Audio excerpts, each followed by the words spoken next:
Satyakumar వైఓజీ channel ని subscribe చేసుకోండి. ప్రతి ఒక్కరూ లైక్ షేర్ చేయండి. ఆంధ్ర రాష్ట్రాన్ని వెంటిలేటర్ పైన వదిలిపోయిన జగన్మోహన్ రెడ్డి అంటున్న మంత్రి గారు సత్యకుమార్ యాదవ్. అసత్య ప్రచారాలు లోను కావాల్సిన అవసరం లేదు. ప్రతిసారి పదే పదే చెప్పాల్సిన అవసరం లేదు. ఒక్కసారి మనం గతంలోకి వెళ్ళాలా? 5 సంవత్సరాలు మనం పడిన కష్టాలు ఏందో గుర్తుంచుకోవాలా?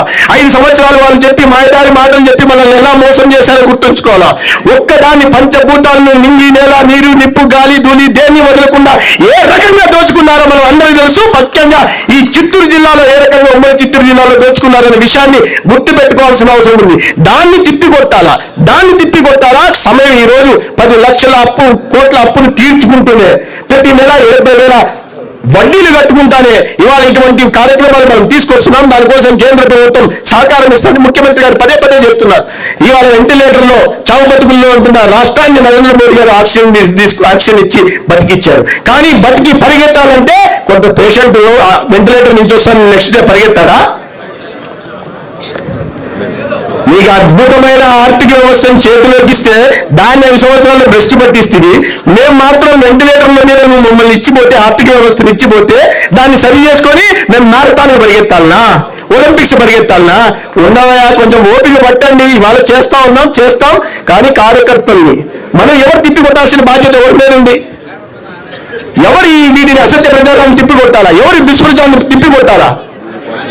ఎవరు? ఏ పార్టీ కార్యకర్తలు? కొడుతున్నామా? ఒకవైపు నుంచి వస్తుంది, గట్టిగా కొట్టాలా? ప్రజలు అంటే ప్రజల్లో ఉన్నంత విచక్షణ మనలో లేదా? ప్రజలు గుర్తించి దిమ్మ తిరిగేలాగా వాళ్ళకు 11 సీట్లకు పరిమితం చేసేలాగా కొడితే మనం ఇవాళ వాళ్ళు చేస్తున్న అసత్య ప్రచారాన్ని ప్రతిసారి ప్రజలు వచ్చి చేయాలా? ప్రజలు వాళ్ళు ఇవ్వాల్సిన తీర్పు ఎన్నికల్లో ఇచ్చారు. ప్రజల బాధ్యత వాళ్ళు సక్రమంగా నిర్వర్తించారు. వాళ్ళ పని అయిపోయింది. ఇవాళ వాళ్ళు చేస్తున్న అసత్య ప్రచారాన్ని దుష్ప్రచారం తిప్పుకొట్టాల్సిన బాధ్యత మాత్రం పార్టీ కార్యకర్తలుగా మన అందరికీ. ఒకవేళ ఆ పని మనం చేయలేకపోతే మన చిత్తశుద్ధి కలిగిన కార్యకర్తలుగా అర్హులం కాదనే విషయాన్ని నేను చెప్తున్నాను. మీరు వేరేగా తీసుకోకండి. అది ఏ